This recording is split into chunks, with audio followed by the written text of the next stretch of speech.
ഇന്നത്തെ നമ്മുടെ വീഡിയോയിലോട്ട് എല്ലാവർക്കും സ്വാഗതം. ഇന്നത്തെ വീഡിയോ എന്ന് പറയുന്നത് ഒരു കുഞ്ഞു വിളവെടുപ്പ് വീഡിയോ ആണ്. വിളവെടുപ്പെന്ന് പറയാനും മാത്രമൊക്കെ ഇല്ലായിരിക്കും, പക്ഷെ എന്നെ സംബന്ധിച്ചിടത്ത് ഇതെനിക്ക് ഭയങ്കര സന്തോഷമുള്ളൊരു ദിവസമായിരുന്നു. നമ്മുടെ കുമ്പള ചെടിയിൽ നമ്മൾ ആദ്യം ഒരു കായ കണ്ടു, പിന്നെ 2 എണ്ണം കണ്ടു, അങ്ങനെ ഇടയ്ക്കിടയ്ക്കൊക്കെ ആയിട്ട് 5 കാ മുഴുവനും മൊത്തം 5 കായ ഉണ്ടായിരുന്നു. അതിലൊരെണ്ണം നമ്മൾ ഇന്ന് പറിച്ചെടുക്കാൻ പോവുകയാണ്. അമ്മ അവിടെ പുളിശ്ശേരി ഉണ്ടാക്കാൻ കുമ്പളങ്ങയൊക്കെ കാത്തിരിക്കുകയാണ്. നമുക്കത് പറിക്കണം. അവിടെ അതിൻ്റെ ചോട് മൊത്തം ഭയങ്കര കാടായതുകൊണ്ട് എനിക്ക് ആ നേരെ താഴെ നിന്ന് പറിക്കാനും പറ്റുന്നില്ലായിരുന്നു. ഞാനൊരു കല്ലിൻ്റെ മേളിൽ കയറി നിന്നിട്ട് എത്തി വലിഞ്ഞൊക്കെ ആയിട്ട് എടുത്ത് എന്താണേലും പ്രശ്നമില്ലായിരുന്നു. ആ സന്തോഷം കൊണ്ട് എവിടെ വേണമെങ്കിലും നിന്ന് പറിച്ചെടുക്കുക എന്നുള്ളൊരിതായിപ്പോയേ.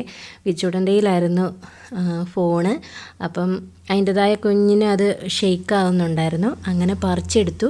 കാണുന്ന പോലെ അല്ലല്ലോ, എല്ലാവർക്കും അറിയാലോ കുമ്പളങ്ങയ്ക്ക് നല്ല വെയിറ്റ് ഉണ്ട്. ഞാൻ വലിയ കാര്യത്തിൽ ആ തുമ്പത്തൊക്കെ പിടിച്ചിങ്ങനെ എടുക്കാൻ നോക്കിയിട്ട് പൊങ്ങുന്നില്ലായിരുന്നു കേട്ടോ, നല്ല ഭാരം ഉണ്ടായിരുന്നു. അപ്പം ഇതുപോലെ ഇനി 4 എണ്ണം കൂടെ കിടപ്പുണ്ട് നമുക്ക്. അപ്പം അമ്മയുടെ കയ്യിൽ കൊണ്ട് കൊടുത്തു. അമ്മ അതുകൊണ്ട് പുളിശ്ശേരിയൊക്കെ അവിടെ വെക്കുന്നുണ്ട്. ഇപ്പോൾ രാവിലെ നമ്മളുടെ ഒരു മുറ്റത്തിറങ്ങിയൊരു കാഴ്ചയെന്ന് പറയുന്നത് ഇങ്ങനെ ആയിരിക്കും കേട്ടോ. നിറച്ച് 10 മണിപ്പൂക്കൾ കാണും നിറയെ. അപ്പോൾ അത് കാണുമ്പോൾ തന്നെ ഭയങ്കര ഒരു സന്തോഷമാണ്. ബാക്കി ഏകദേശം എല്ലാം തന്നെ ഇലച്ചെടികളാണ്. 10 മണിയാണ് ഇനി മെയിനായിട്ട് നമുക്ക് വെക്കാൻ വേണ്ടിയിട്ടുള്ളത്. ഇനി കുറേ ഭാഗത്തൂടെയൊക്കെ വെക്കണം.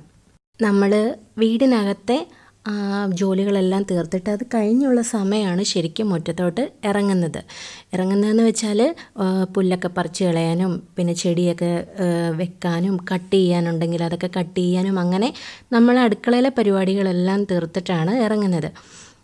അപ്പോൾ ഇന്നും അതുപോലെ തന്നെ രാവിലത്തെ ഒരു കാഴ്ചയാണ് ഇത്. രാവിലെ പിന്നെ അതൊക്കെ പറിച്ചെടുത്തിട്ട് ഞാൻ ആ പൂവൊക്കെ വിരിഞ്ഞ് നിന്നൊന്ന് കാണിക്കാൻ വേണ്ടി ഇറങ്ങിയതാണ്. അപ്പം നമ്മുടെ അടുക്കളയൊക്കെ എല്ലാം ക്ലീൻ ആക്കിയിട്ടുണ്ട്. പെരയ്ക്കകത്തെ ജോലികളെല്ലാം തീർത്തു. നമ്മളത് ഈ ഒരു ഭാഗത്ത് ഞാൻ കുറച്ച് 10 മണിയും കൂടെയൊക്കെ വെച്ചിട്ടുണ്ട് കേട്ടോ. ദിവസം 1 മണിക്കൂർ വെച്ചിട്ട് നമ്മൾ ഓരോന്നോരോന്ന് ചെയ്യുന്നത്. പക്ഷേ അങ്ങനെ കഷ്ടപ്പെട്ടതിൻ്റെ ഒരു ഫലമാണ് നമ്മളിന്ന് രാവിലെ പറിച്ചെടുത്തത്.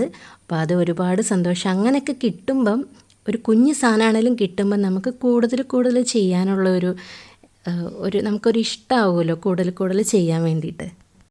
ഇനിയിപ്പോൾ നമ്മൾ മെയിനായിട്ട് ചെയ്യുന്നതെന്ന് വെച്ചാൽ നമുക്ക് ഈ കോളിസ് പ്ലാന്റ് ഒന്ന് വെക്കണം. അപ്പോൾ അത് മുല്ലച്ചോട് കണ്ടല്ലോ, മുല്ലയുടെ ചോട് മുഴുവൻ നല്ല കാട് പിടിച്ചിങ്ങനെ നിൽക്കുമായിരുന്നു. അപ്പോൾ അവിടെ ഒന്ന് ക്ലീൻ ചെയ്യണം, ഒന്ന് പ്രൂണിങ് ചെയ്യണം, മുല്ലയുടെ കമ്പുകളൊക്കെ ഒന്ന് വെട്ടണം. അതെല്ലാം വെട്ടിയിട്ട് ഞാൻ ആ കോളിസ് പ്ലാന്റ്, ആ ചട്ടി നിന്ന കോളിസ് പ്ലാന്റിൽ നിന്ന് കുറേ കട്ട് ചെയ്ത്, അപ്പം ആ ചട്ടിയിൽ ഇനിയിപ്പോൾ പുതിയ തണ്ടുകളായി അത് ബുഷിയാക്കാൻ വേണ്ടിയിട്ടാണ്. അതുപോലെ ആ കട്ട് ചെയ്ത കോളിസ് പ്ലാന്റൊക്കെ ഞാൻ ഇവിടെ ഈ മുല്ലയുടെ സൈഡ് വഴി ഇങ്ങനെ വെച്ച് കൊടുത്തിട്ടുണ്ട്. അപ്പം ഇതായിരുന്നു ഇന്നത്തെ ഒരു പരിപാടി എന്ന് പറഞ്ഞാൽ. ഇന്ന് 1 മണിക്കൂറല്ലായിരുന്നു കേട്ടോ, കുറച്ചധികം സമയം എടുത്തിരുന്നു. കാരണം വേറെ ഒരു കാര്യം കൂടെ എനിക്ക് ചെയ്യാനുണ്ടായിരുന്നു. അത് നിങ്ങളെ വഴിയെ കാണിക്കാം കേട്ടോ. സക്സസ് ആണെങ്കിൽ അതിൻ്റെ വീഡിയോസ് ഞാൻ എടുത്തു വെക്കുന്നുണ്ട്. അത് നമുക്ക് ഒന്നിച്ച് കാണാം. എങ്ങനെ ആവുന്നൊന്നും അറിയില്ലല്ലോ. അപ്പോൾ ഇന്നത്തെ വീഡിയോ നിങ്ങൾക്ക് ഇഷ്ടമായാൽ ലൈക്ക് ചെയ്യാനും ഷെയർ ചെയ്യാനൊന്നും മറക്കല്ലേ. മറ്റൊരു നല്ല വീഡിയോയിലൂടെ വീണ്ടും കാണാം.